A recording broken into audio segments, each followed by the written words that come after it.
Muy buenas tardes, bienvenidos a la Academia Mexicana de la Historia. Como siempre, un gusto saludar a todos aquellos que se encuentran conectados ya en nuestra transmisión vía Facebook, también a los que están en nuestro canal de YouTube. Pues muchas gracias por estar aquí en estas transmisiones, dándole continuidad a nuestro ciclo Mujeres, aportes a la historia, el arte y otras ciencias sociales. Pues gracias, vamos a nuestra sesión número 3. Vemos que ya nos mandan saludos desde Zapopan, Jalisco. Pues gracias por estarnos escuchando. Ahí iremos leyendo los comentarios y enviando saludos a donde nos estén escuchando.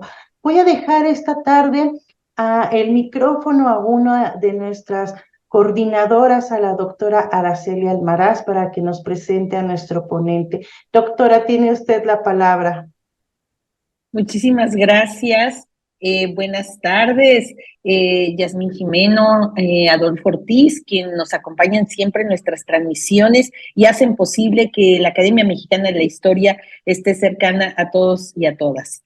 Así que sean bienvenidos a esta tercera sesión, como ya se comentó, del ciclo 2023, dedicado a mujeres que realizaron relevantes aportes al campo de la historia, al arte y a otras ciencias sociales. En nombre mío, Araceli Almaraz y de Ana Carolina Ibarra. Esperamos que esta sesión sea muy provechosa, ya que habremos de compartir la trayectoria de Alicia Esperanza Olivera Sedano de Bonfil, precursora de varias líneas de investigación en el campo de la historia y en términos metodológicos, una de las precursoras en el uso de las fuentes orales, como bien nos va a detallar el maestro Salvador Rueda Smider, a quien tengo el gusto de presentarles. El doctor Salvador Rueda Smithers es licenciado en Historia por la Facultad de Filosofía y Letras de la UNAM, maestro en Estudios de Arte por la Universidad Iberoamericana. Desde 2005 es director de uno de los museos más importantes y hermosos que tenemos en el país, el Museo Nacional de Historia Castillo de Chapultepec, del cual él ya había sido también director entre 1990 y 1992. El maestro Rueda ha sido investigador titular de la Dirección de Estudios Históricos del Instituto Nacional de Antropología e Historia. Ha sido también profesor de asignaturas sobre arte prehispánico, Revolución Mexicana e Historia Mundial en instituciones tan importantes como la UNAM, la Universidad Iberoamericana o la ENA. Él es miembro también del Consejo Editorial de la Gaceta de Museos, miembro del Consejo de Editores de la revista Historias y también miembro del Consejo Editorial de la revista Estudios de Historia Contemporánea. Destacan entre sus publicaciones el libro Emiliano Zapata, Antología en colaboración con Laura Espejel y ¿con quién creen? Con Alicia Olivera. También otra de sus publicaciones es Códices y Documentos sobre México, coeditado con Constanza Vega y Rodrigo Martínez, miembro de esta academia. Pinceles Mexicanos es otro libro, 3000 años de pintura, Zapata en Morelos, también con María Elena Noval y fotografías de Adalberto Ríos Salay, y de la A a la Z, el conocimiento de las lenguas de México, coeditado también con Rodrigo Martínez. Bienvenido a este espacio de la Academia Mexicana de la Historia, querido Salvador Rueda.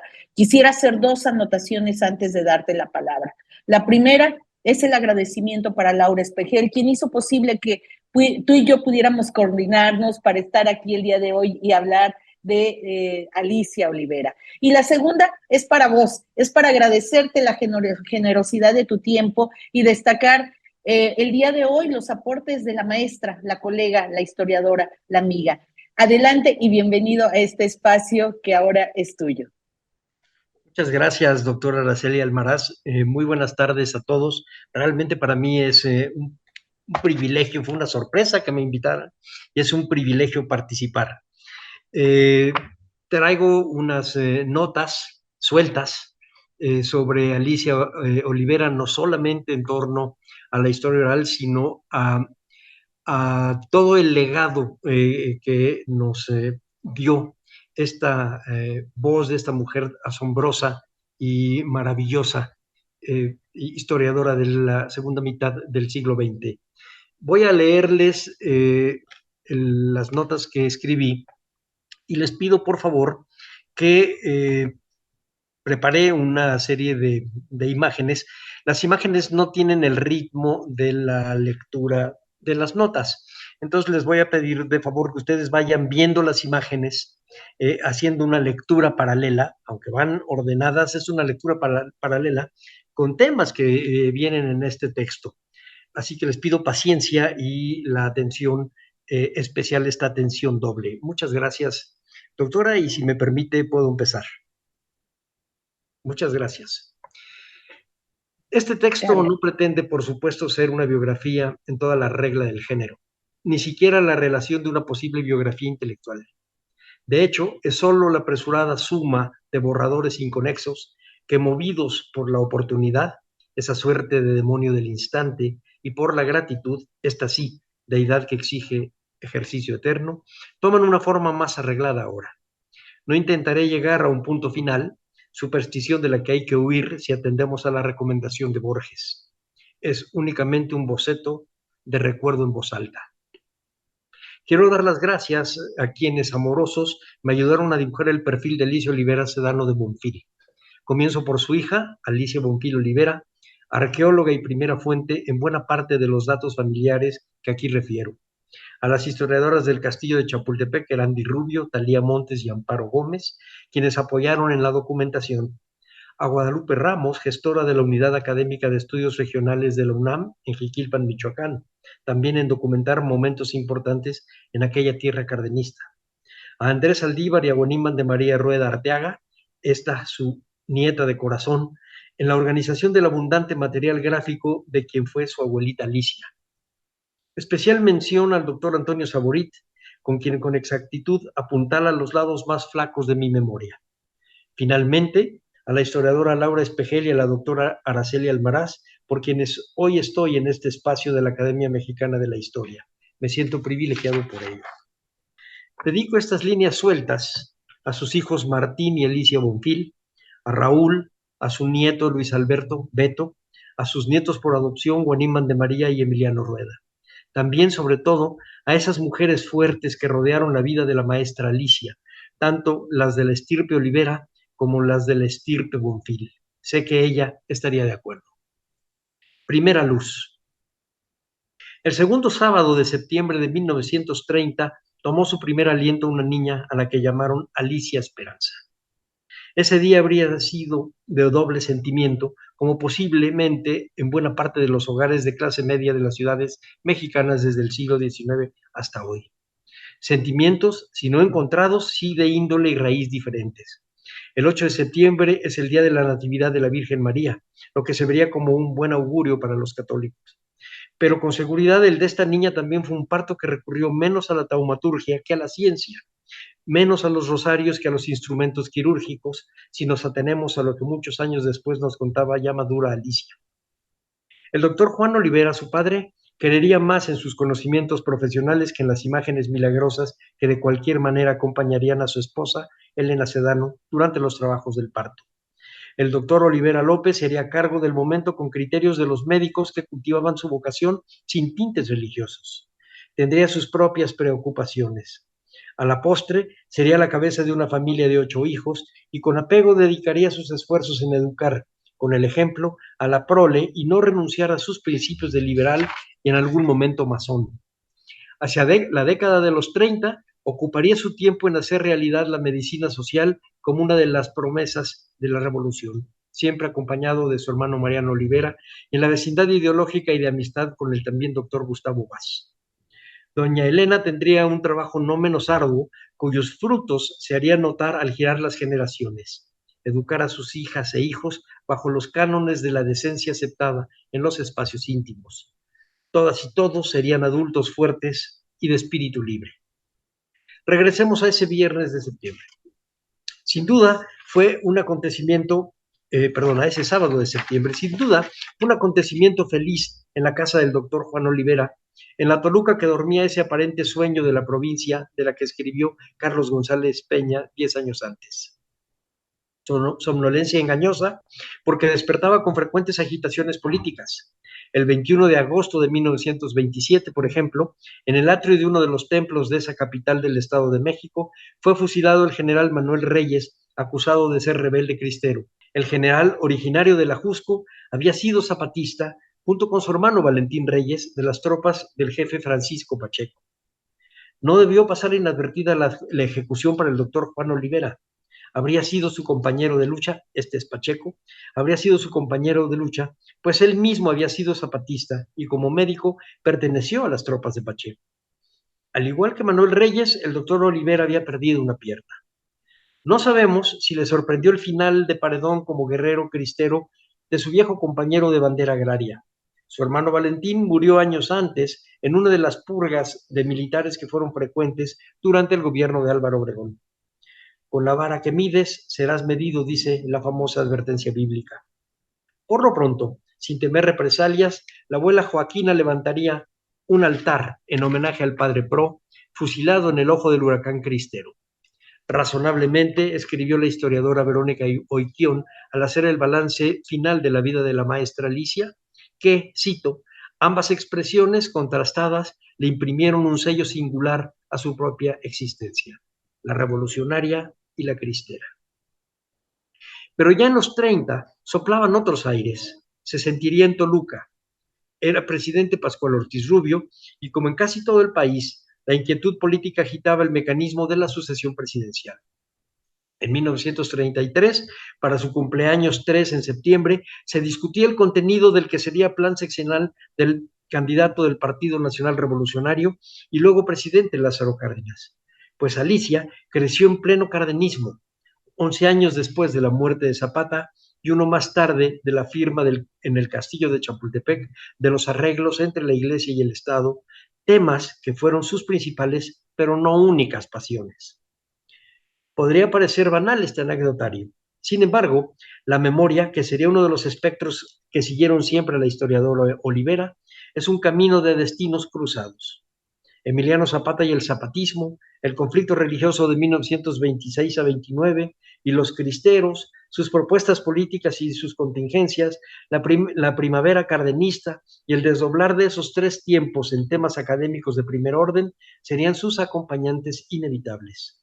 La moverían entre el rescate de testimonios y de documentos fundamentales de lo que entonces todavía sería historia en sus márgenes más remotos y oscuros.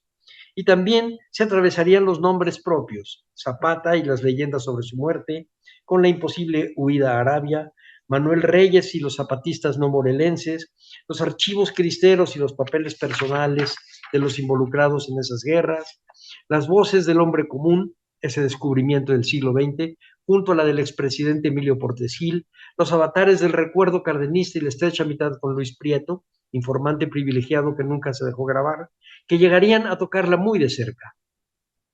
Vale aquí un paréntesis que se relaciona directamente con este boceto de vida y con lo que hemos enfrentado los historiadores de la segunda mitad del siglo XX. Generoso, el gobierno cardenista no solo alumbró hacia afuera. En 1938 cobijó un homenaje a Emiliano Zapata más profundo y menos interesado que el obregonista, pues para entonces la imagen del jefe sureño estaba claramente relacionada con las políticas agraristas estatales y símbolo de la revolución social como práctica de justicia postergada centenariamente. Zapata sería pensado, junto con el mismo presidente Cárdenas, como un hombre que tenía la justicia en la frente. Por eso encarnaban lo mejor del espíritu de la revolución, hecho que como guerra tangible, en la realidad cargó lo peor de la conducta social. Momento de fortuna en el que se cruzaron otros y variados destinos. En 1937, poco antes de que León Felipe llegara a México, por las mismas razones decidiría su porvenir el también poeta y polígrafo malagueño José Moreno Villa. Este sabio español se maravilló de la sustancia histórica mexicana cuando la descubrió en su exilio en nuestro país. Entendió y prestó palabras a su cabal explicación. Escribió Moreno lo siguiente: la historia de México está en pie. Aquí no ha muerto nadie, a pesar de los asesinatos y los fusilamientos. Están vivos Cuauhtémoc, Cortés, Maximiliano, Don Porfirio y todos los conquistadores y todos los conquistados. Esto es lo original de México. Todo el pasado suyo es actualidad palpitante. No ha muerto el pasado, no ha pasado lo pasado, se ha parado. Moreno Villa nos enfrentó a la historia mexicana como un inmenso mural legible y lógico, pero también a un mural apasionado en el que sus personajes no dejan correr al tiempo. Y eso mismo practicó la historiadora Alicia Olivera, explicar un pasado detenido que no pocas veces se conjuga en presente y no en pretérito. Vale una segunda digresión. Casi a la mitad de su vida, la historiadora Olivera entrevistó a los familiares de los hermanos Reyes en el Ajusco y con Laura Espejel a la viuda de Manuel Reyes, Irene Copado, en Tizapán. Irene Copado contó no solo sobre el pesar del fusilamiento en Toluca del que fuera compañero de su padre, del doctor Olivera, sino de la leyenda de Zapata cabalgando por las noches en su caballo blanco como Santiago Apóstol, por cierto, el santo patrón de Temuaya, donde doña Irene había vivido su viudez en duro refugio. Imaginería de madera que lo representa vestido de charro sobre la indumentaria de caballero medieval. Es un Zapata santo, un Zapata de corte virreinal. Vocación. Posiblemente la primera de sus pasiones fue la danza. Como todo aquello que comienza temprano en la vida, acaba por distraerse en el camino, pero revela siempre el impulso inicial, su primer amor. Alicia tendría poco más de 30 años cuando participó como bailarina en la compañía recientemente formada por Amalia Hernández. Su famoso ballet folclórico, fundado en 1952. Así nos lo platicaba ella, no sin orgullo, y con mano maestra, el doctor Ricardo Pérez Bonfort también lo narra. Música que requiere del concurso del cuerpo y del sentido del ritmo culturalmente pautados. Los sones jarochos y huastecos, o las pirecuas, los jarabes y los giros, y quiero recordar sus palabras y su didáctica antropológica, cito, responden desde tiempos ancestrales a los sonidos de cuerdas y violines y guitarrones, de bajos sextos, de tonos sabrosos de genealogías barrocas. No sin nostalgia, contaba la maestra Alicia su paso por el ballet folclórico y calificaba a bailarinas y bailarines en su zapatear. Como a muchos, su inclinación por una carrera universitaria nació en el bachillerato. Estudió en la Escuela Nacional Preparatoria, en el Centro Histórico de México.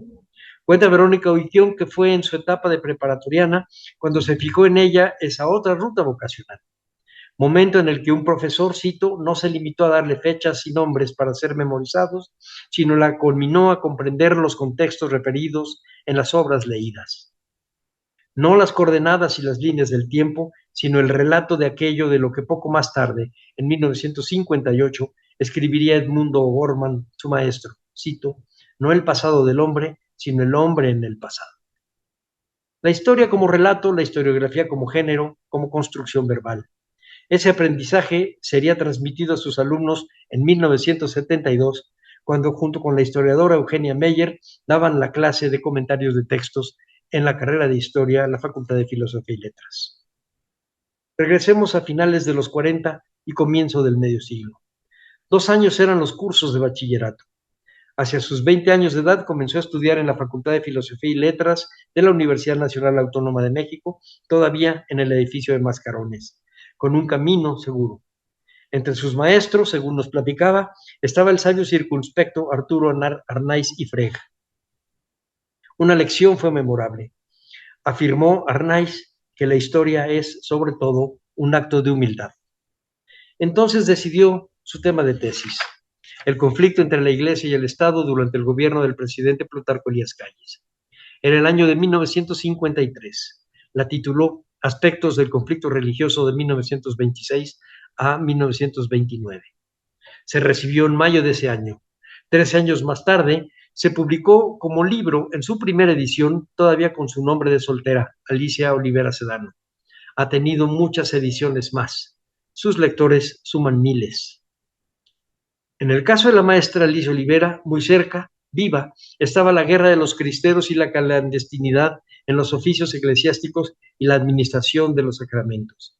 Y muy vivos también los médicos veteranos de la Revolución Zapatista, involucrados después en los programas de gobierno en torno a las misiones de salud pública.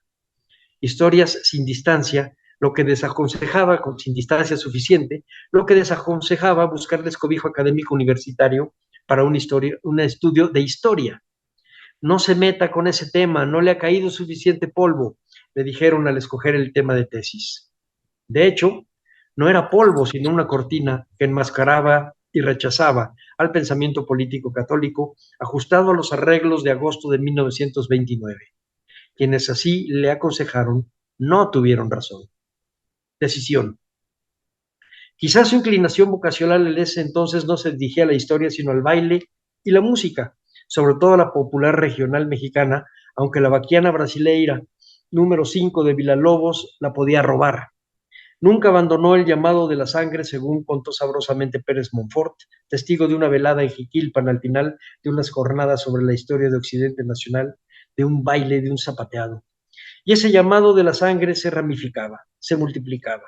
Su amor por los rasgos de eso que buscaba definirse como lo mexicano la acercó a Francisco de la Maza y sus textos sobre arte virreinal y su guadalupanismo mexicano, publicado en 1953, en una serie ya legendaria fundada por Leopoldo Sea, a Francisco Rojas González y El Diosero, publicado en 1952.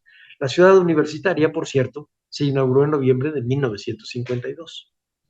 En esas fechas, Alicia también dirigió sus gustos más entrañables por el trabajo artesanal más fino, desde los rebozos con la urdimbre de los rapacejos de exquisiteces únicas, de tejidos en telares antiguos y de sedas de Santa María o de Jiquilpan o de Tenancingo, hasta las cerámicas poblanas, los barros indígenas, los amates con historias pintadas, las cajas de Olinalá y las peribanas maquiadas michoacanas.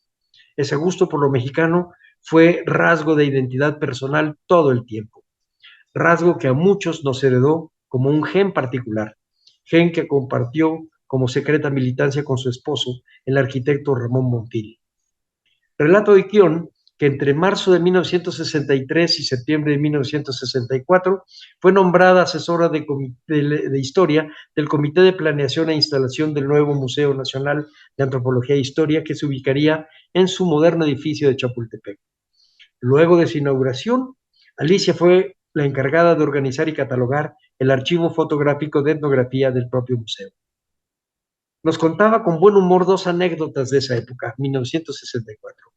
La llegada del monolito de Tlaloc desde Coatinchan, en esa plataforma enorme llena de llantas, y la segunda, que el pintor Jorge González Camarena le pidió posar para el perfil de una mujer maya del mural en ese mismo museo, a lo que ella respondió que era de Toluca.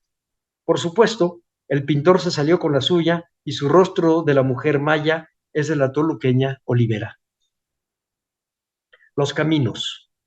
Entre 1959 y 1964 dedicó su vida profesional a dos puntos equidistantes: la organización del Archivo Zapatista de Gildardo Magaña Cerda y del dirigente de la Liga Defensora de la Libertad Religiosa, Miguel Palomar y Vizcarra. Y desde 1964 al 67, también a la creación del Archivo Sonoro y la compilación de materiales de la literatura cristera. Me parece que a la historiadora Olivera y a quienes luego la acompañamos en la aventura de la historia oral, destacadamente Laura Espejel, por un lado, y la doctora Eugenia Meyer y su equipo por el otro, les mordió el bicho de la historia reciente. Su veneno llega a la médula y nunca nos abandona, por más que alcemos las miradas para ver de lejos. Y un dejo de incredulidad tuvieron que pasar aquellas mujeres fundadoras. Para Alfonso Reyes, ese era el problema. Escribió Reyes que a la historia, cito, la historia que acaba de pasar es siempre la menos apreciada. Las nuevas generaciones se desenvuelven en pugna contra ella y tienden, por economía mental, a compendiarla en un solo emblema para de una vez liquidarla: el pasado inmediato. ¿Hay nada más impopular? Es en cierto modo el enemigo. La diferencia específica es siempre adversaria acérrima del género próximo. Procede de él, luego lo que anhela es arrancársele. Ciertas dosis de ingratitud es la ley de todo progreso, de todo proceso. El pasado inmediato, tiempo el más modesto del verbo. Los exagerados, los años los desengañarán, le llaman a veces el pasado absoluto. Tampoco hay para qué exaltarlo como un pretérito perfecto. Ojalá, entre todos, logremos presentarlo algún día como un pasado definido, decía Alfonso Reyes. Este ensayo fue escrito en septiembre de 1939. No pasó de moda. Las historiadoras formadas en los años 60 definieron ese pasado, como lo decía Reyes. Alicia no era mujer a la que le arredrara el choque del pasado con el presente. De hecho, debo decir que ella se sentía cómoda en ese tiempo modesto del verbo. Algo, sin embargo, debió hacerle levantar la vista. No me equivocaría si digo que fue la influencia del admirado sabio leonés Guiberto Jiménez Moreno. De hecho, su primera publicación fue una breve nota monográfica sobre el pueblo prehispánico de Cuitláhuac, o Itláhuac, al oriente del lago de México. Nunca dejó de sentirlo su maestro, a Jiménez Moreno, y la semilla de su propio sentido del quehacer como historiadora. Una de las entrevistas iniciales del programa de Historia Oral fue la que la misma Alicia Olivera le hizo a Jiménez Moreno en 1973. Escribió lo siguiente, cito: hace ya bastante tiempo que tuve el gusto de conocer al maestro Guiberto Jiménez Moreno cuando ingresé en la Escuela Nacional de Antropología e Historia en 1959 para cursar la carrera de etnohistoria. Lo recuerdo fundamentalmente como un maestro de vocación, entregado totalmente a sus alumnos, preocupado por estimular nuestros respectivos intereses y siempre dispuesto a ayudarnos en nuestros trabajos e incipientes investigaciones. Continúa la maestra Alicia. Desde entonces mantuve relación con el maestro, la que se acrecentó cuando entré a trabajar en el Departamento de Investigaciones Históricas. Allí tomé conciencia de cuántas eran sus inquietudes y cuántos sus intereses dentro de la investigación. La arqueología, sobre la cual escribió importantes aportaciones, la lingüística que lo llevó a aprender lenguas indígenas y modernas, la etnohistoria que lo condujo a fundar esta especialidad en la escuela, la historia prehispánica, la colonial e incluso la moderna y contemporánea, que trabajó con el enfoque de las generaciones. Uno de nuestros primeros objetivos, dice la maestra Alicia, fue entrevistar al maestro Jiménez Moreno, quien había sido el creador de lo que se llamaba archivo sonoro. Termina la cita. Un tanto tímidamente, si lo vemos a medio siglo de distancia, con el modelo de James Wilkie y Edna Monzón de Wilkie, del Elite Lore, idea que recomendaba entrevistar a los miembros conspicuos de los acontecimientos históricos y no al hombre común, arrastrado por esos acontecimientos. Con ese modelo del Elite Lore se fundaría el archivo sonoro. Por fortuna, las responsables Olivera y Meyer no hicieron mucho caso y miraron a su alrededor. Tal fue la génesis de un proyecto que creció y cubrió, no sin resistencias de colegas y directivos, los paisajes de la historia de los de abajo, la epopeya del pueblo olvidado que descubría asombrosamente Gabriel García Márquez en ese mismo entonces. La literatura cumplía su función. Hubo mucho que corregir, por supuesto. De entrada, el apelar a las versiones individuales del pasado. Pero a nadie le está dado abarcar en un solo instante la plenitud de su pasado, escribió Borges en La memoria de Shakespeare. También dijo que la memoria del hombre no es una suma, es un desorden de posibilidades indefinidas. De cualquier manera, el balance es positivo. Sin las entrevistas de historia oral, las voces de mujeres y hombres de la primera mitad del siglo XX se habrían ido diluyendo, tragados por ese tiempo, por ese dios del agua que aturdía a los antiguos romanos. Así que, entre otras cosas, la práctica de la historia oral ha sido una oportunidad de rescate único. No pocas veces oímos a Alicia comentar que ojalá hubiesen existido en grabaciones los testimonios de los veteranos de la Guerra de Independencia, de saber lo que pensaban de José María Morelos y sus soldados, dispuestos a morir por él y por la causa insurgente.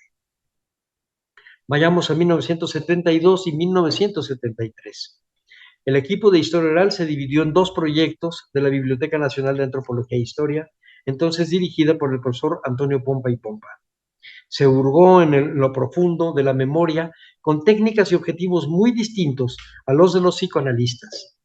No la conciencia y la subconsciencia, sino el yo actuante, el yo testigo.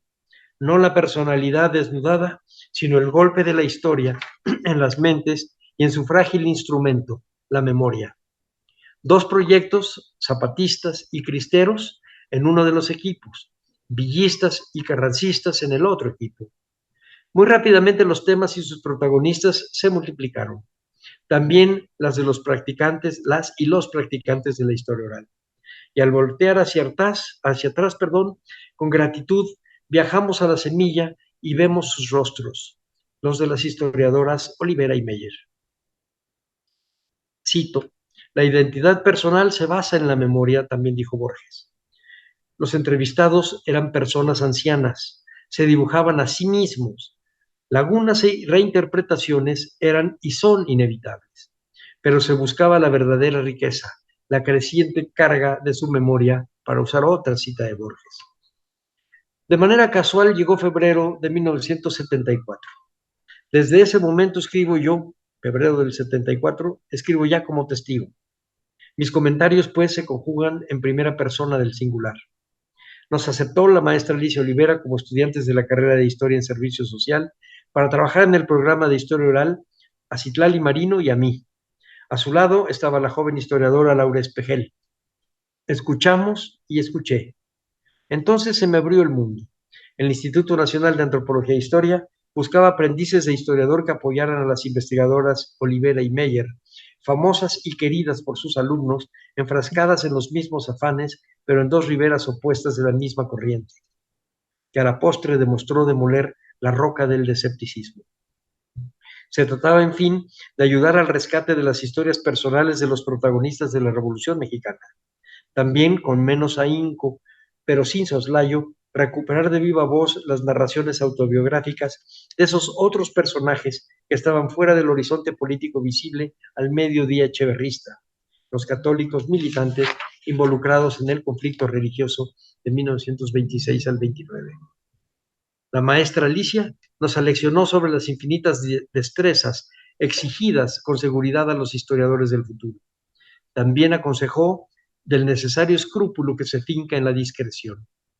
Las entrevistas revelaban opiniones personales que no debían ser pasto de insaciables y poco prudentes periodistas amarillos.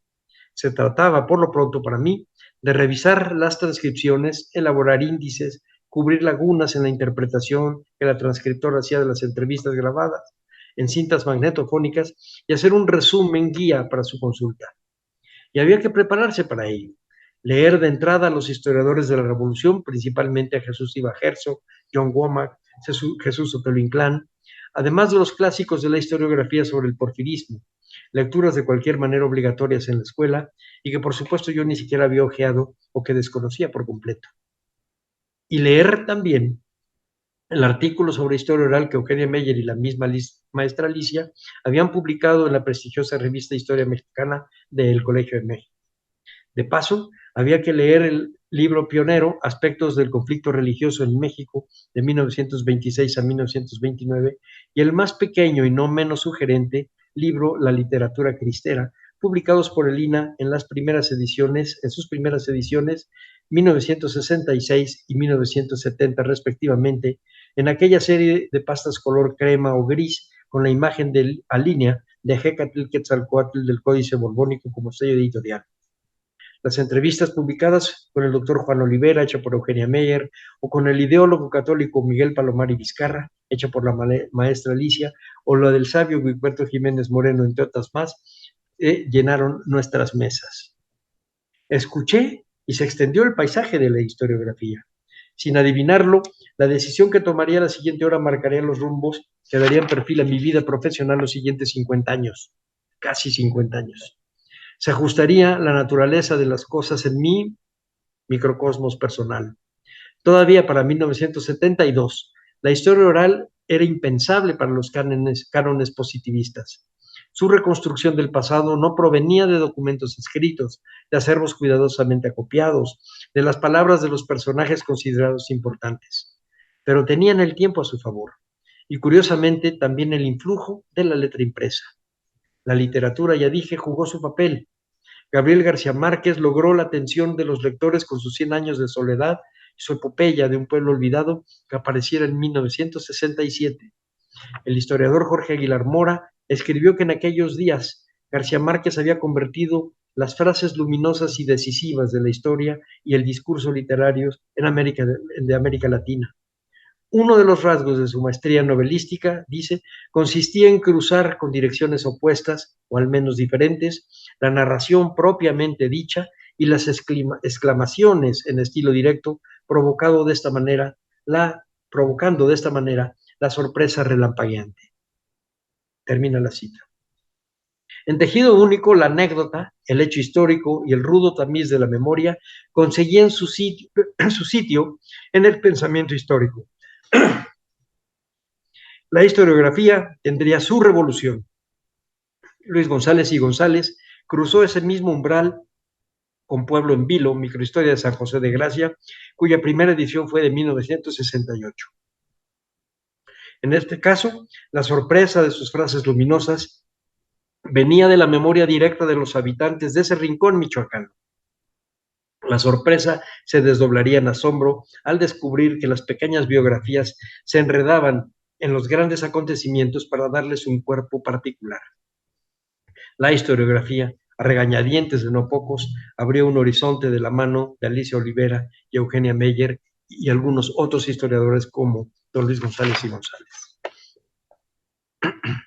Recordaría la doctora Meyer, cito, que Alicia y yo empezamos a planear y conspirar la forma en que podríamos formular un proyecto de rescate de testimonios directos de los viejos revolucionarios a partir de la metodología de la historia oral.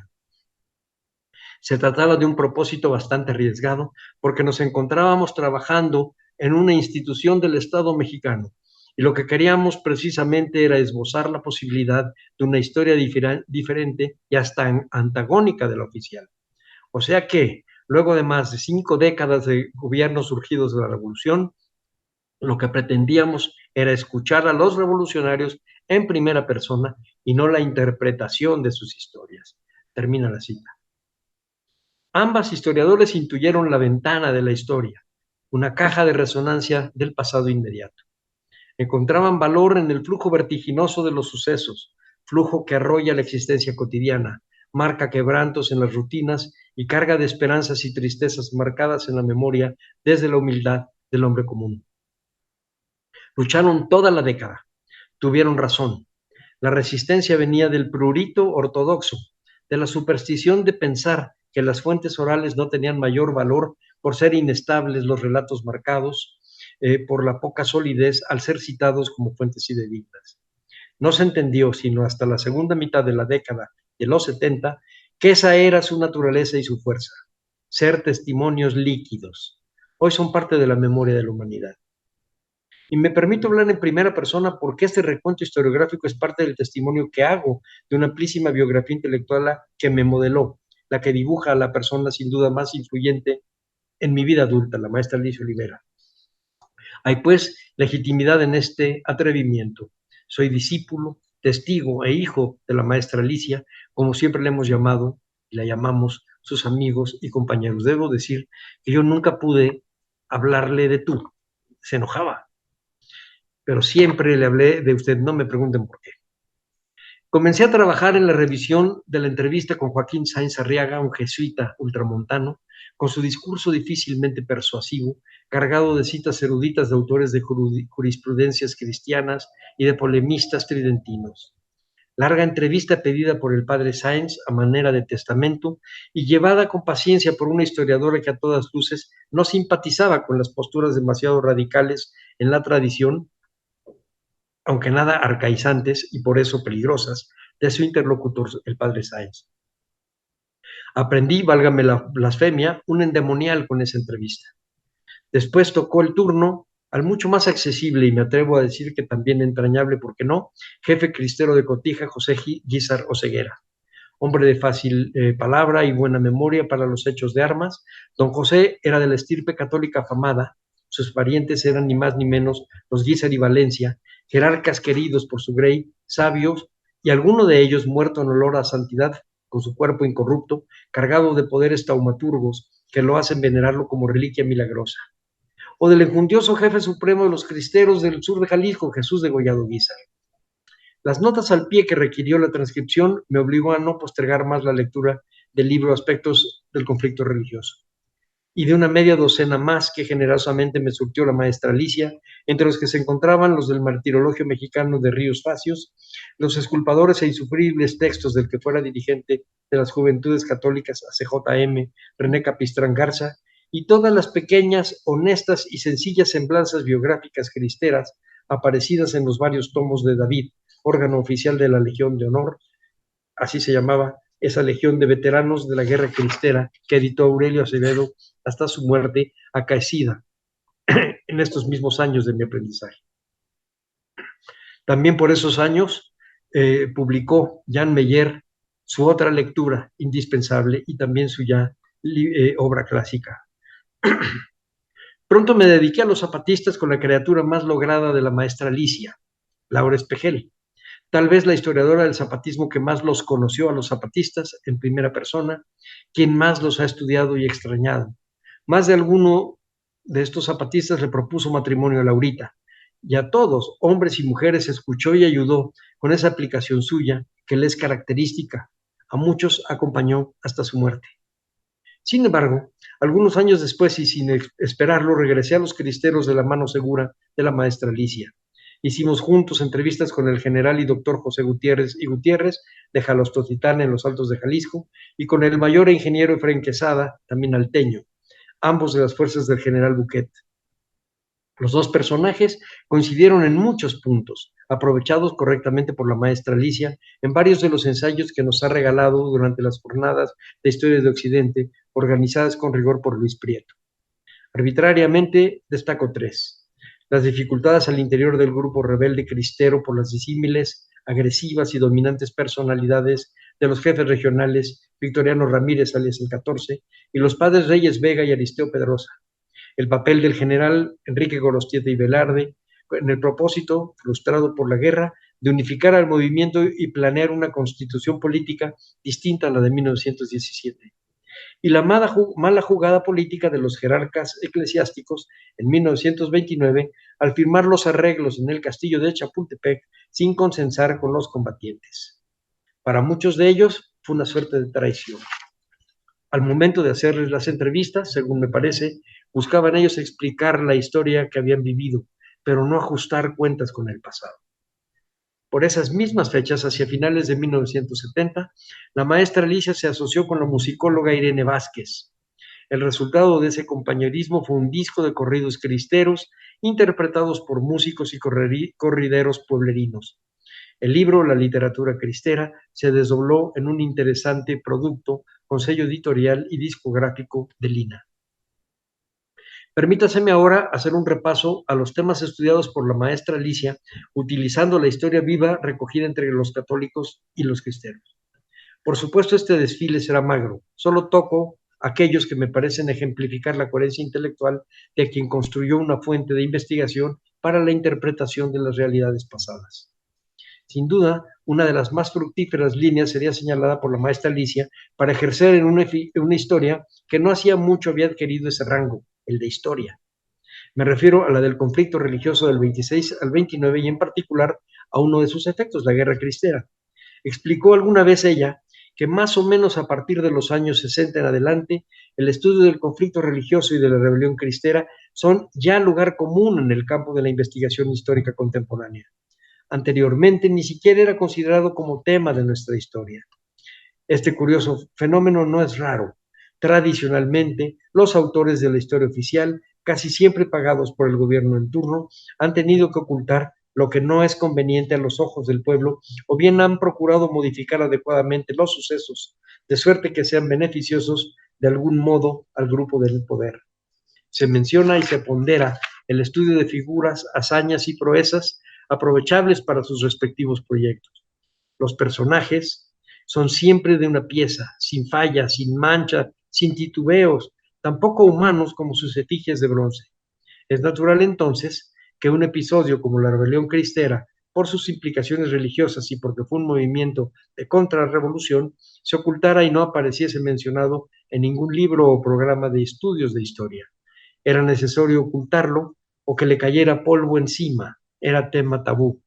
Esto lo escribió Alicia Olivera en un textito llamado Tres jefes cristeros en 1986. Pero la maestra Alicia hizo algo más que tratarlos como sujetos de historiografía.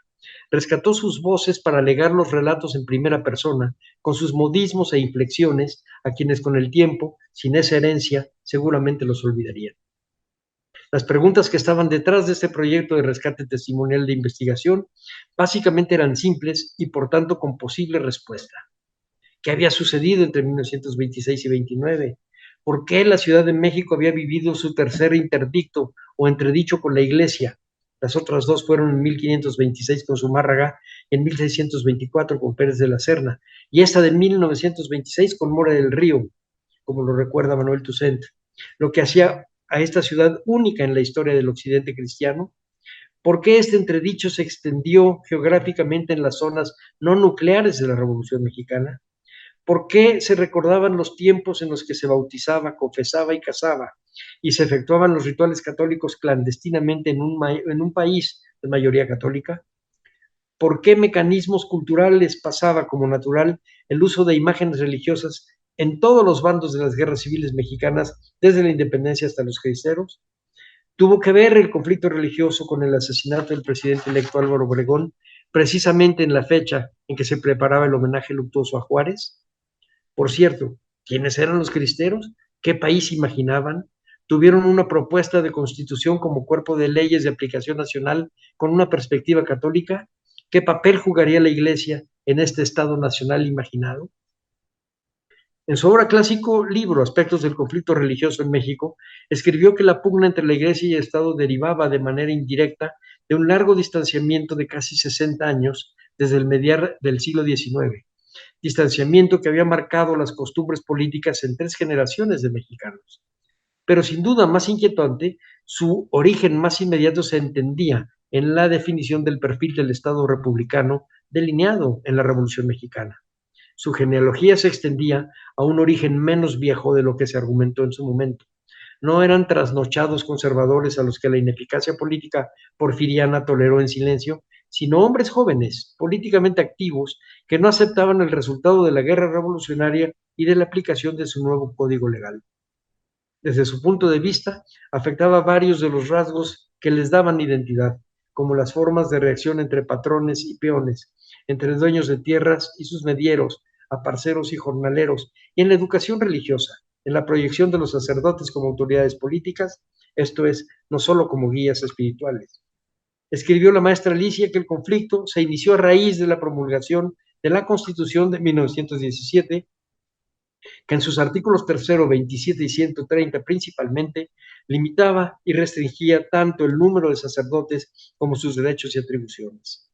Desde entonces se hicieron aún más profundos los desacuerdos manifestados sobre todo por el episcopado mexicano en diferentes formas, protestando ante las cámaras por escrito o desde el púlpito, así como en declaraciones públicas de prelados de alta jerarquía.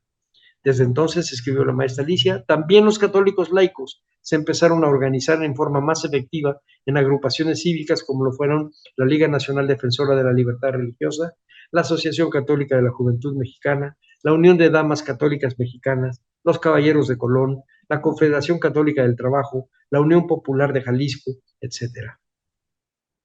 Termina la cita. La primera acción conjunta de los católicos contra el gobierno fue la organización de un boicot general que pretendía paralizar la vida económica de todo el país para hacer caer al gobierno encabezado entonces por el general Plutarco Elías Calles. Eso dice ella en 3 jefes cristeros. A lo largo de los años, Alicia ha señalado algunas líneas a investigar. Baste por ahora recordar la de la iglesia del padre Joaquín Pérez, extraño sacerdote católico mexicanista, por ejemplo, que entre otros está en la base del ensayo de Ricardo Pérez Monfort, La Iglesia Cismática Mexicana de 1925 o Las pugnas del nacionalismo, texto de 1990 que dedicó precisamente Pérez Monfort a la maestra Alicia, o el de Guadalupe García Torres, El movimiento cristero en la memoria colectiva de los pueblos Jiquilpan, Cojumatlán y Zaguayo, o el capítulo sobre la guerra cristera en la región de la Ciénaga Michoacana de Chapala, del libro que sobre esa zona escribimos Guillermo Ramos y yo, claramente herederos de los estudios de la maestra Alicia. Regresemos un poco al orden cronológico. A finales de 1974, la maestra Alicia fue invitada por la directora del Museo Nacional de Historia, la antropóloga Lina Odena Güemes, a integrarse a su grupo de investigadores. Su tarea inmediata sería dar forma a un guión científico y museográfico de la Sala de Revolución, en la que en 1966 y 1967 había pintado su mural sobre la Constitución de 17, precisamente Jorge González Camarena, el que le hiciera el perfil maya. Alicia jaló con su prole de historiadoras y transcriptores. En eso se trabajó todo 1975. En 1976 se entrevistó al expresidente Emilio Portes Gil. Larga y luminosa colección de recuerdos organizados fue el trabajo con el viejo político y abogado tamaulipeco, en la que su participación en el final de la Guerra Cristera, la fundación del Partido Nacional Revolucionario, los lenguajes socialistas en las confederaciones de trabajadores, el asilo político del nicaragüense César Augusto Sandino y su opinión de la historia contemporánea mexicana desfilaron cuidadosamente.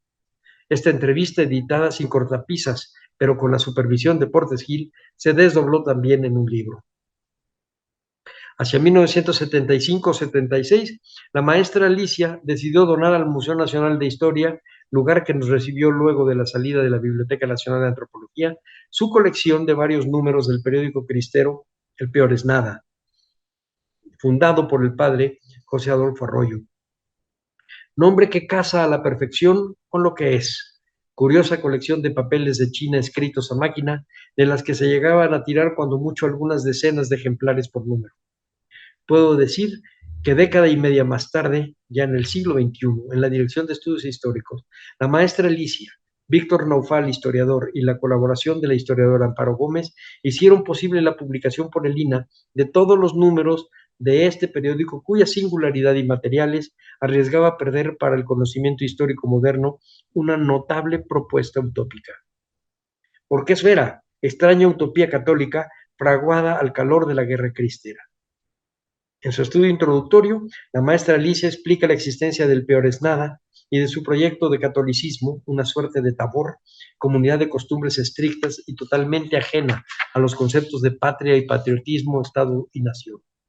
Resguardado durante años en los archivos civiles y militares de los cristeros del norte de Jalisco y sur de Zacatecas, conservados por el coronel del regimiento de Valparaíso, perteneciente a la Brigada Quintanar, y después gobernador cristero de Zacatecas, Aurelio Acevedo, el Peor es Nada transmitía una línea política propia y seguramente no avalada por la jerarquía eclesiástica de la época, si es que lo conocieron, en la que proponía, cito, crear un Estado autónomo con su propio gobierno y sus propias leyes basadas en una ideología social católica y en un particular concepto de justicia. Termino la cita. Escribió ella en un ensayo preliminar a la publicación del Peor es Nada que el movimiento rebelde de Zacatecas, cito, manifestó desde el principio unas cuantas ideas bastante definidas acerca de cómo debía sustituirse la forma de sociedad en que vivían por una sociedad nueva. Y de estas ideas las que más destacaban eran las que se referían a la libertad religiosa, que sentían amenazada, y a un cambio de poder. Los viejos dirigentes debían ser arrancados de sus posiciones y la clase o grupo rebelde debían apoderarse de ellas y entonces llevar a cabo una serie de medidas, como podían ser la redistribución de la tierra, la nacionalización de los medios de producción o lo que fue, en este caso, la imposición de un gobierno basado en la ideología católico-social. Lo que percibimos a través de la lectura del Peor es Nada, decía la maestra Alicia, podríamos calificarlo como una especie de milenarismo que manifiesta la esperanza de un cambio completo y radical del mundo por otro limpio de todas sus deficiencias presentes. Pensamiento que, tal y como lo manifiestan, tiene mucho de utópico y poco de práctico. Termina la cita. Pero no se trataba de ingenuidad política. Rastreando en el archivo de Aurelio Acevedo, la maestra Alicia encontró que los cristeros de Huejuquilla y Valparaíso no se andaban por las ramas. Acevedo organizó un congreso constituyente para establecer una nueva ley y un gobierno civil fuerte y justo en el primer territorio libre de la República Mexicana, como decían ellos. Dice la maestra Alicia que entonces se publicó un folleto llamado Junta Regional de Autoridades Administrativas y Judiciales, celebrada por el Ejército Libertador en Mezquitic, Jalisco, en mayo de 1928, a iniciativa del Regimiento de Valparaíso. Entonces es el título. El Congreso de Mezquitic elaboró una ordenanza general que contenía 7 capítulos y 54 artículos. 3 décadas más tarde, publicaría la transcripción del periódico cristero, la maestra Alicia, con estudio preliminar de ella misma y de Víctor Ruiz Naufal. No perdió de vista nunca el contexto del Peor es Nada. Unos años antes, la maestra Alicia nos regaló un ensayo corto pero inquietante por lo que tiene que ver con lo posible en la historia. Es decir, si hay posibles en la historia, la entelequia que preocupó a Aristóteles. La pregunta era, ¿hubo una constitución cristera? ¿Cómo enfrentaría la realidad mexicana posrevolucionaria? ¿Cuál sería su base legal? Por lo pronto, no sería el terreno de la jurisprudencia, sino el de la literatura el que daría su lugar histórico a esta constitución posible. En 1976 dio un giro inesperado el trabajo de historia oral. Se trataba de buscar la posible tradición oral popular en torno al tlatoani Cuauhtémoc en el poblado guerrerense de Ixcateopan, cercano a Taxco. Se abrió un estudio que parecía concluido en 1964. Estamos ya en 76. Al finalizar el gobierno del presidente Echeverría y por presión del gobernador Rubén Figueroa, se organizó, bajo responsabilidad de Guillermo Bonfil, director general del INAH, una comisión revisora de los estudios en torno a los restos de Cuauhtémoc en Ixcateopan. Los trabajos de campo duraron varios meses y participaron notables arqueólogos, historiadores, antropólogos físicos, químicos y otros profesionales. Un par de años más tarde, el Instituto de Investigaciones Históricas de la UNAM, por medio de su director Jorge Urría Lacroix, decidió publicar los resultados correspondientes. Varios tomos, cada uno de las autorías de Luis Reyes, Josefina García Quintana, Sonia Lombardo, Eduardo Matos Moctezuma, Alejandra Moreno Toscano. La maestra Alicia se encargó del tomo correspondiente al trabajo de entrevistas. El doctor Gerardo Necoechea, también profesional de la historia oral, haría una lectura lúcida en un texto escrito en 2009 sobre este libro. Decía, Alicia Olivera sugiere que muchas comunidades poseen una tradición respecto al entierro de Cuauhtémoc en su territorio. A mi parecer, dice Necoechea, este es el aporte significativo del libro, que rebasa en mucho la intención específica de informe sobre el supuesto entierro. En primer lugar, porque si bien no todas rinden con veracidad un hecho histórico, todas esas tradiciones encierran una verdad cultural persistente. El valor de Cuauhtémoc no como personaje, ya que muchos ni lo conocen, sino como símbolo y conciencia de un pasado distinto, marcado por resistencia, sufrimiento estoico, valor y opciones entre lo criollo y lo indio. Muestra, en segundo lugar, cómo la tradición oral no es inerte, sino un proceso cultural que responde a circunstancias y exigencias del presente. Este texto de Gerardo Necoechea está en un libro, La Casa de Cristeros y Zapatistas, Historia Oral, a 50 años en construcción, que coordinó la maestra Laura Espejel. La maestra Alicia también ajustó cuentas consigo misma. En su artículo sobre el rebelde José Inés Chávez García, un personaje que merodeó hacia 1915 y 16 en el Bajío michoacano, se preguntaba a ella si era bandido, revolucionario o guerrillero. Escribió entonces lo que sigue. Tengo una vieja deuda con él que debo saldar. En cierta ocasión lo declaré cristero, en su libro del aspecto del conflicto religioso.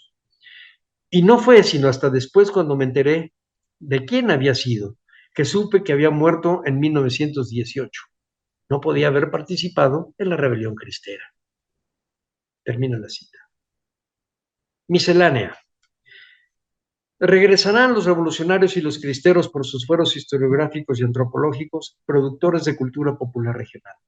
Revolución y cristeros se trenzaron y se trenzarán más de una vez en la realidad y en la imaginación. El general zapatista y luego cristero Manuel Reyes abrió las pistas inesperadas. Una de ellas, la del duro destino de las viudas. La entrevista con Irene Copado, viuda de Reyes, que hicieron Alicia y Laura Espejel, es ejemplo del impacto del testimonio personal en las historiadoras y prueba de que la absoluta imparcialidad del historiador, la frialdad, es un conjuro inútil. Y no podía ser de otra manera. Como Dante en la Divina Comedia, Alicia estaría a la mitad de su vida cuando el programa de historia oral del Centro Sur de México terminó. Era el mediodía de las décadas de los 80. Se desdobló en el Seminario de Movimientos Campesinos del siglo XX, coordinado por la misma maestra Olivera, aunque primordialmente con trabajos en los archivos zapatistas. Cerró el proyecto de rescate de entrevistas, no sin antes fecundar terrenos ajenos, en los que Alicia Olivera participó como asesora directa. Me refiero al programa de historia oral del Centro de Estudios de la Revolución Mexicana Lázaro Cárdenas en Jijilpan, Michoacán, que logró varios miles de horas grabadas y que hoy resguarda la Unidad de Estudios Regionales de la UNAM en esa ciudad, y al largometraje de Adolfo García Videla, Testimonios Zapatistas, con el sello de la Filmoteca de la UNAM y que hoy es parte de su acervo abierto.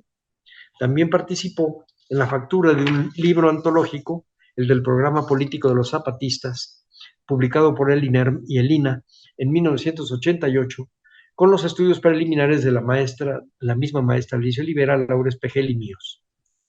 Un grupo de historiadores de la Dirección de Estudios Históricos, encabezados por Antonio Saborit, aventuró en esas mismas fechas una suerte de heterodoxia: escapar de la superespecialización, esa que hace a los investigadores saber cada vez más de cada vez menos, como advirtió hace 60 años Edward Hallett Carr. Se trataba de dialogar sobre temas marginados, escondidos en los cajones de cada cual, una especie de temas secretos. Con acierto, Saborit congregó a varios atrevidos, entre ellos José Joaquín Blanco y la maestra Alicia. El diálogo se llamó Cuidado con el corazón, los usos amorosos en el México moderno. Recordó Saborit que la veterana del grupo era la maestra Alicia, y su aporte fue fresco y sorprendente. Echó a andar su mirada antropológica aprendida en la ENA y descifró el contenido cultural en el terreno de la sexualidad y los amores de la obra de Óscar Luis. El libro, con todos los textos, apareció en 1995 por el INA. Al finalizar el siglo, la directora del Instituto de Investigaciones Históricas de la UNAM, Gisela Bomboveser, pidió la participación de sus colegas de la Dirección de Estudios Históricos del INA para trabajar con la memoria de los viejos maestros en torno a su quehacer profesional. Bajo la coordinación de la maestra Alicia Olivera, se diseñó un proyecto de entrevistas que diera fe de la marca a fuego en la historiografía de esa institución universitaria. 11 investigadores y la decana de los técnicos académicos ofrecieron sus historias de vida, con la orientación académica que le diera valor singular a este libro de historia cultural. Se publicó en 1998 por la UNAM bajo el título de Historia e Historias, con las entrevistas y textos de la maestra Alicia Olivera, Laura Espejel y míos. La maestra Alicia emprendió otro trabajo de gran calado y grueso calibre. Se trata de Mi pueblo durante la Revolución, proyecto magno de extensión nacional que compilaba no solo testimonios, sino también objetos varios, desde documentos oficiales hasta memorias personales, fotografías, voces grabadas, videos impresos, etcétera, que fueran referentes de la memoria individual y colectiva. El trabajo inicial fue la convocatoria y su proyección geográfica, involucrar a gobiernos locales y estatales en el acopio de la información, cumplir con tiempo límite del acopio y resguardo de todo aquello que se pensaba daba fe de mi pueblo durante la Revolución. Luego hacer la selección y buen depósito, estudiar y dar orden a lo que de manera más bien informe llegó para después desdoblarlo en relatos accesibles. 3 bien cargados tomos describen a la Revolución en sus impactos pueblerinos entre los pobladores comunes, en el quebranto de la vida civil y su paso a la cotidianidad militar que duró más de 3 décadas en el escenario político mexicano. Enorme esfuerzo invertido en un proyecto que tuvo descendencia notable. El llamado Reunir los Papeles de Familia, proyecto también ambicioso de la Dirección de Estudios Históricos del INA, tuvo como modelo aquel sustentado por el Museo de las Culturas Populares de mi pueblo durante la Revolución. Acervo incomparable. De el de Papeles de Familia, bajo la coordinación general de Cuauhtémoc Velasco, salieron 10 tomos con el sello editorial del INA. Hace 20 años, en 2003, la maestra Alicia ofreció un meditado balance de la relación entre la Iglesia y el Estado en México en el siglo XX y en particular del movimiento de los cristeros y de la guerra civil que se comprometió entonces. Por cierto, siempre se cuidó de no aplicar el apellido de Cristiada a dicho conflicto para evitar lecturas anacrónicas con Cruzada y su carga de épica de destino manifiesto. El anacronismo es el peor pecado de un historiador, diría hace medio siglo Edward Hallett Carr. Ni se acercó tampoco a la idea de que fuese en alguno de sus aspectos una extraña grandeza mexicana. No podía serlo una guerra en la que las intolerancias, la ausencia del diálogo político y las crueldades entre combatientes de uno y otro bando fueran parte de la rutina bélica, por más que no faltaron actos de nobleza y buen sentido político. Escribió entonces la maestra Alicia que, cito, el saldo de esta contienda bien puedo calificarlo como dramático. En 1960, hace ya 43 años, decía, conocí y traté de cerca durante casi 2 años a 2 sobrevivientes de la lucha cristera, personajes cuya participación fue muy importante. Uno de ellos, el licenciado Miguel Palomar y Vizcarra, como intelectual y organizador de la lucha desde sus inicios hasta el final y después, a través de la Liga Nacional Defensora de la Libertad Religiosa, de la que fue fundador y cuyo archivo tuvo en custodia durante varios años, permitiendo su microfilmación y donándolo finalmente al Archivo Histórico de la UNAM. El otro fue el general retirado Aurelio Acevedo, que fue el jefe del regimiento Valparaíso y tuvo participación muy activa en la organización de la lucha armada en su región y en la del Congreso de Mezquitic, que dio al movimiento un programa de lucha y otro de gobierno independiente.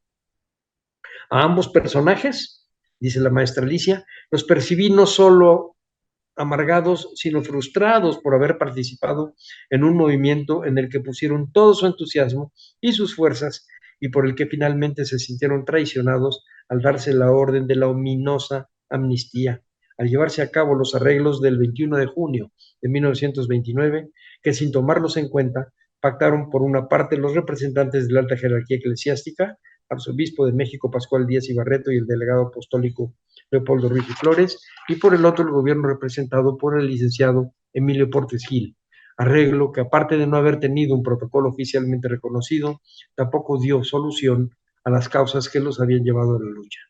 Termina la cita. Cerremos con un balance provisional. Aunque hace 6 décadas comenzó el camino de la maestra Alicia con el sabio Guilberto Jiménez Moreno, y más de medio siglo de haber tenido contacto con Miguel Palomar y Vizcarra, otro tanto de haber comenzado a entrevistar zapatistas, todavía hay brecha por desbrozar.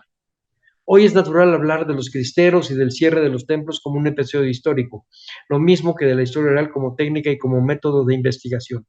No lo era antes. Ya nadie piensa hoy en que hubo un tiempo en que la memoria personal del ciudadano común estaba disociada de la gran historia. Pero la historiografía es el cuento de nunca acabar, según afirmó Fernand Braudel. Así que revolucionarios y cristeros se trenzaron más de una vez en la realidad y en la imaginación. Y es que las herramientas cambian más rápido que las mentalidades. La tecnología usada en los años 70 se volvió obsoleta al finalizar los 90. Decía Edward Hallett Carr que las sociedades fluyen y los historiadores fluyen con ellas. Es verdad, aunque no tan aprisa. Con todo, a la vuelta del siglo, la maestra Alicia se sumó al proyecto que Laura Espejel y Francisco Pineda armaron en la Dirección de Estudios Históricos de Lina, con el apoyo del CONACYT, que actualizaba, con el trasvase de las grabaciones en cinta magnetofónica a soporte digital, las entrevistas de historia oral. Nuevamente, en 2010, hubo de modernizar el acervo para acercarlo a los estudiosos.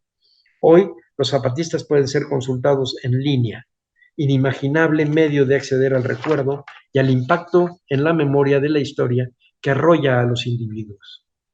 Me gusta a mí imaginar a los veteranos zapatistas y cristeros, a los habitantes de Ixcateopan o a Miguel Palomar Vizcarra y a Emilio Portes Gil, un segundito, algo apreté, Emilio Portes Gil, antiguos adversarios, me gustaría pensarlos apostados en la nube, una nube muy distinta a la que pudieron siquiera pensar, aquella cargada de seres celestes al modo de las pinturas del Tiepolo.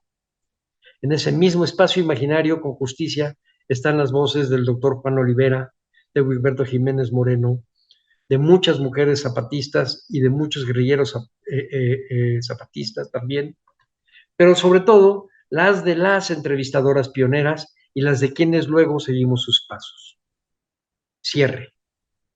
Quiero terminar con esta cita de la obra de teatro El corazón de la materia, en la que José Ramón Enríquez, José María de Tavira y Luis de Tavira explicaron el papel de Teilhard de Chardin en esa difícil realidad de tener la razón contra el mundo.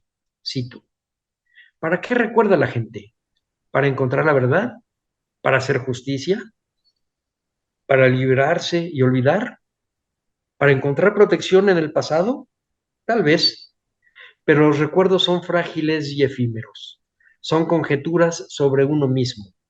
No son conocimiento todavía, solo son sentimientos. Termino la cita. El último aliento de Alicia Esperanza Olivera de Bonfil fue el lunes 9 de julio del 2012. Los ambientes político-electorales envolvieron su entrada y su salida. 8 días antes de este lunes 9 de julio, habían sido las elecciones para presidente de la República que ganó un mexiquense, ya no importaba. Es prueba de la disociación de la política y la vida, conjuntadas convencionalmente, por eso que hemos construido con el nombre de historia. Hoy entendemos que eso no es determinante. Ante la ley de la naturaleza, el tiempo nunca se equivoca, para robar la frase de Octavio Paz. Su fábrica humana cerró el ciclo biológico al mediar los 81 años. Cumplió a cabalidad con lo que le enfrentaron su época y sus circunstancias. La historiadora Verónica Oitión, del Colegio de Michoacán, escribió una puntual y útil nota necrológica, aunque hizo algo mejor. Habló de su vida, de la historiadora en su contexto familiar y como sembradora de ideas. Sin duda, Alicia Olivera abrió camino con otros dos altos nombres de fundadoras en el benemérito rescate de los testimonios orales del pasado inmediato, Eugenia Meyer y Laura Espejel. Muchos más hemos andado después esa vereda con mayor seguridad, vereda cargada de árboles fecundos. Hoy cifran miles de horas de entrevistas grabadas, sembradas aquí y allá en distintas instituciones y acervos. Seguramente Borges tuvo razón al decir que el olvido es la tenue sustancia de que está hecho el universo. Es nuestro propósito que ese polvo tarde en caer. Por lo pronto no lo hará en nuestra generación ni en la de nuestros herederos directos. No si pensamos que junto con el amor, ese motor del universo, según el antiguo filósofo griego, y que retomó Edmundo Gorman para movernos en la historia, y también con la gratitud, se demora la pulvisecularidad cósmica. Ese ha sido el propósito de estas líneas, y tal es uno de los objetivos de este ciclo de conferencias, doctora, público. Démosle su lugar a esta iniciativa de la Academia Mexicana de la Historia, el papel de la memoria y del pasado reciente en voz de los testigos y responsables de darles forma. La maestra Alicia cumplió con la ley de la vida, lo hizo con honestidad, con fuerza y con generosidad. Por supuesto también que con todas las debilidades que tenemos las personas, pero ninguna que no la hiciera una mujer entrañablemente amada. Como a todas las almas queridas, cuando parten, en nuestra tristeza no acertamos a darles la proporción humana. Pero hay que hacerlo para decirles adiós, para despedirnos bien. Para eso quizás hay que imaginar su última palabra. Nunca sabremos cuál fue su último sueño, pero sí que su memoria puebla nuestros sueños. Somos afortunados. Ella fue una de las voces femeninas que nos descubren los engranes de la mecánica de la historia. Y eso es irreversible. Muchas gracias. Muchísimas gracias por estas espléndidas palabras, por recordarnos las marcas de la familia, las marcas de la región y los procesos de lucha que se vieron insertos en la trayectoria de Alicia Olivera. Alicia de las reflexiones sobre la revolución, sobre la cristiada, Alicia la historiadora, la memoria y los caminos cruzados que nos cuentas y nos recuerdas, Salvador, pero al mismo tiempo también esas dudas y esas improntas que fueron apareciendo a lo largo de la vida de la maestra. Explicar un pasado detenido, nos dices, evocando a Alicia, y entonces nos maravillamos de los puentes que nos permiten las historias cruzadas y que nos permite esta academia, como bien lo has dicho. Recuerdos presentes y de interés para la memoria que nos lo muestra la historiadora y el historiador, tú. Salvador, nos recuerdas la danza de la historiadora y te agradecemos hoy y le agradeceremos mañana a tus palabras, a tu memoria y también a Alicia con este ciclo. No es el pasado del hombre, dices, sino el hombre en el pasado, y entonces Alicia evoca a O'Gorman, así como a Alfonso Reyes, a Huitberto Jiménez Moreno, pero también como Salvador evoca a Alicia. Entonces me siento cercana cuando nos recuerdas que ella es precursora de la historia oral y que nos allanó el camino a muchos.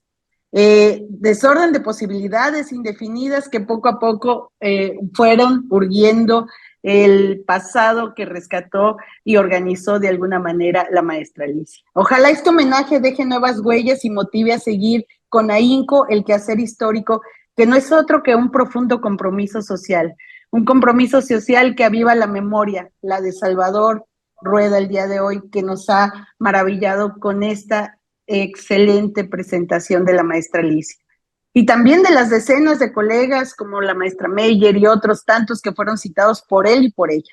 El pensamiento de la maestra Alicia se eclipsó con ideas y memorias entendidas como proceso oral del siglo XX, desde la Revolución y la Cristiada. Gracias de nuevo, Laura Espejel. Gracias, Salvador Rueda, por estas maravillosas palabras y esta memoria. Simplemente antes de dar la palabra a Carolina Ibarra, por si quiere hacer algún comentario, quiero agradecer a Susana Vilés, quien te comenta, nadie mejor que tú, querido Salvador, para hablar de tu maestra Alicia con sabiduría, cariño y orgullo de su gran trayectoria y conocimientos heredados. Muchas felicidades, maestro. También desde Tlaxcala, Tere Tapia, Alicia Bog te manda abrazos, Carmen Labastida desde Puebla. Alicia nos dice, felicito con el corazón a Salvador Rueda, hijo querido de la maestra Alicia, por tan emotiva y elocuente semblanza de la vida académica de mi mamá. También nos saludan desde Guadalajara, Jalisco, nos saludan también le mandan saludos a Laurita Espiegel, protagonista de esta historia junto a Salvador Rueda. También Virginia García Costa, colega, miembro de número de esta academia, da las gracias a Salvador por ese brillante y buen informado recuento de la maestra Olivera y agradece por la organización de estas sesiones de la academia. A Rosa María Irigoyen Camacho, que nos acompaña también desde Ciudad Universitaria, a Wenibam Arteaga Barragán, que recuerda con mucho a la maestra, a Martín Bonfil Olivera, que dice, qué hermosa conferencia, cuánto cuidado en la documentación, gracias hermano Salvador Rueda, a Magda Martínez desde Pachuca, a Eder Gallegos, te manda saludos, John Cook, también saludos desde Texas, Enrique Matías Carranza López desde Tultepec, también Estela Hernández Briones desde Ciudad Neza, a Lourdes Yamila Valdés, también da las buenas tardes, Mercedes Guadarrama, también, bueno, varios familiares de la maestra, desde Zapopan, Adriana Orozco, Magdalena Flores Padilla, y bueno, muchas felicitaciones y saludos para ti y abrazos también para ti. No sé si quieras comentar algo, reacciones respecto a todo esto que has generado el día de hoy, Salvador, querido. Bueno, solamente que realmente estoy muy emocionado, prefiero no, porque empiezo a llorar. Así que nada más darles a todos un gran abrazo, a todos, a mi esposa Guanimban, que es la que mandó ahí el mensaje, a Susi, a Eder, a Martín, a Licha, a todos los que están escribiendo, darles un abrazo y agradecerles su paciencia. Ana Carolina también, hola. Carolina, ¿quieres dar algunas palabras, por favor? Súbate a Muchas gracias. Encuentro. Bueno, en primer lugar, disculparme por el retraso, que afortunadamente fue solo de unos minutos, así es que pude escuchar a Salvador desde los inicios de esta Alicia Olivera joven y el papel de la danza y una cantidad de cosas que precedieron a la profundización realmente sobre los aportes de Alicia Olivera, sembradora de ideas, como ya dijo alguien, no me acuerdo si el propio Salvador o si Pérez Monforto, veamos todo este gran círculo muy rico de historiadores que cultivaron y han cultivado en torno de ella una cantidad de cosas que no son tan usuales. Creo que el gran mérito, y me gusta mucho cómo lo narraste con este archivo de la palabra, que fue darle la voz a quien tanto deseamos tener la voz los historiadores, que es a la voz de todo el mundo, y abriendo una línea muy grande que todavía queda por explorar. Entonces es una fortuna el trabajo que iniciaron Alicia Mayer y Eugenia Mayer y Alicia Olivera, y con todos estos estudiantes jóvenes, qué mayor satisfacción que haber encaminado a un grupo así y un reconocimiento como el que le hace Salvador, y que comparten pues sus compañeros, Laura Espejel y seguramente otros que no han tomado la palabra, y los propios hijos de de la historiadora. Entonces, qué gran profesora, qué gran mujer, qué sensibilidad, y gracias, Salvador, por estos pasajes también más humanos de sus gustos, de sus aficiones, de lo que era su búsqueda profunda, no solo en las grandes líneas de investigación que tú nos narraste con enorme riqueza, sino además en su vida personal, ¿no? Estos trabajos sobre corridos, una cantidad de cosas que revelan también una mujer con una enorme creatividad. Yo la conocí muy poco, muy al paso, algunas veces quizá en torno a las jornadas de Jiquilpan, que habría que decir que también ha sido un grupo tan comprometido que marcó una etapa importante en la historia la historia y la historiografía de este país. Creo que ha sido gente muy comprometida, y qué bueno que con este testimonio de ella podemos realmente recordar este grupo pujante, y bien que este espacio ha sido recuperado por la UNAM y que efectivamente el grupo Jiquilpan es clave, ¿no? Entonces, un gran entusiasmo, una pasión, y un Salvador que nos lo narra como hace él, de manera impecable, profunda y a la misma vez entrañable. Entonces, pues sí, me considero muy afortunada de que el tráfico no me fue tan mal como para poder llegar a oír toda esta conferencia.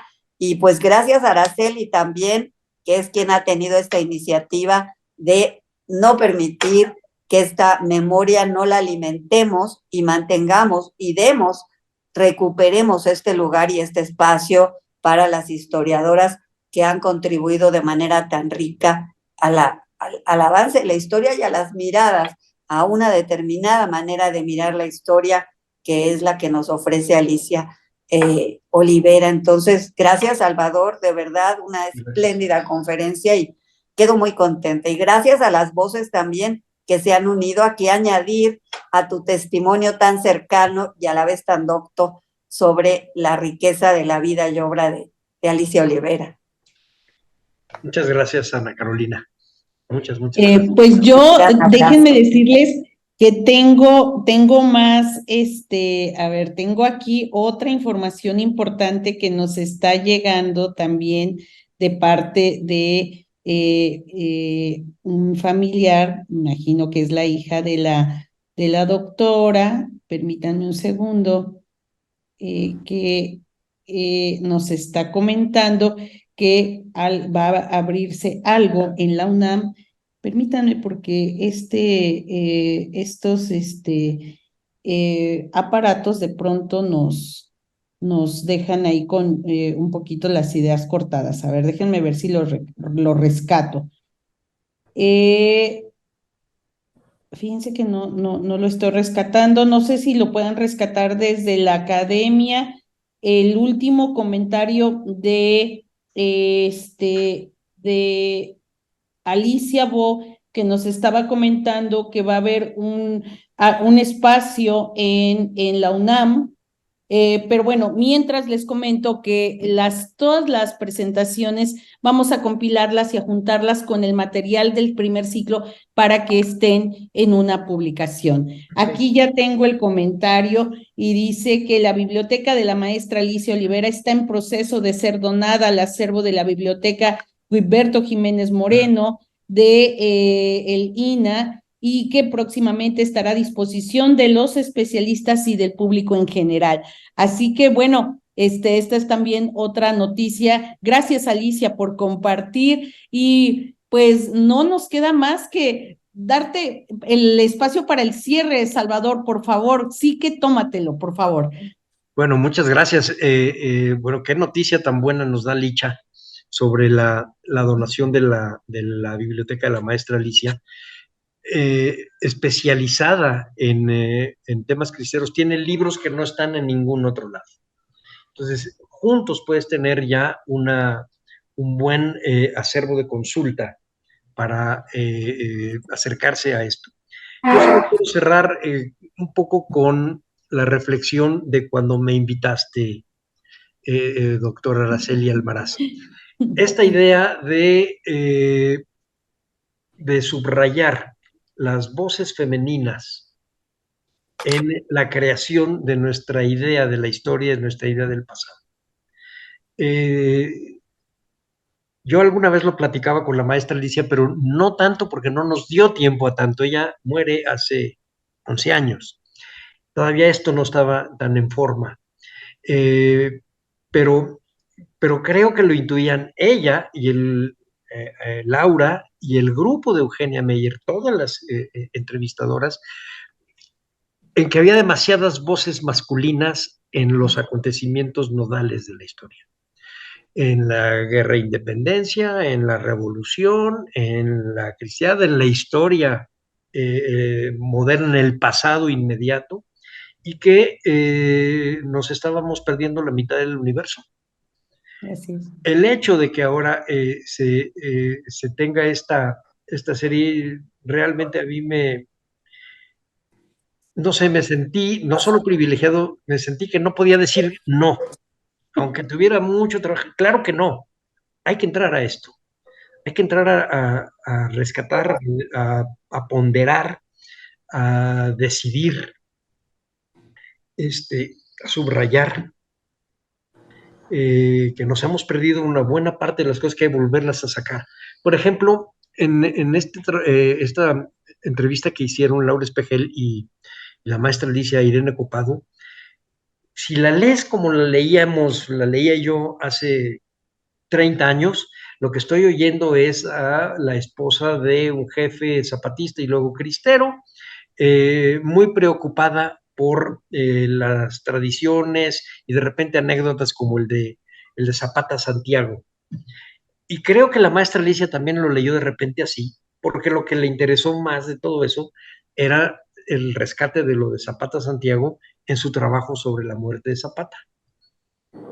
Y sin embargo, cuando la volvemos a ver, porque están en línea en la biblioteca Manuel Orozco Iberra, lo que sientes es el dolor de una viuda que no entendía exactamente qué estaba pasando, pero sí entendía que la estaban persiguiendo y que se tuvo que refugiar en un pequeño pueblo del Estado de México y de que lo que te está transmitiendo es el efecto doloroso de una guerra civil en donde los protagonistas eran hombres y no se les tomaba en cuenta. Y ellas te están diciendo, es que aunque no nos tomen en cuenta, ahí estábamos y estamos siendo arrastradas con dolor.